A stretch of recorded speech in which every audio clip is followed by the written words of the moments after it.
ejection seat designs in the US, the focus was on keeping the pilot safe at operational speeds and altitudes. This was a problem because dangerous windows for the pilot happened at takeoff and landing when the aircraft had minimal 2-0 speed or altitude.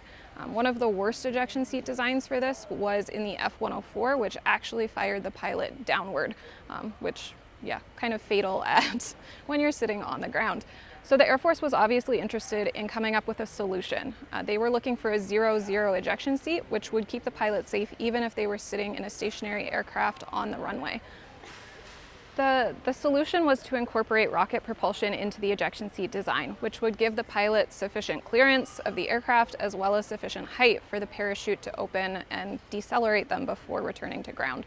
The F-106, like the one behind me, were an early incorporator of the ROCAT ejection seat. This actually replaced two previous models of ejection seats.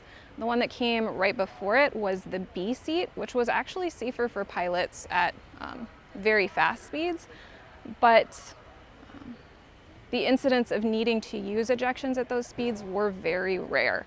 So the Air Force actually decided to go with ROCAT seats instead, even though they didn't offer the same protections against altitude, wind blast that the B seat had.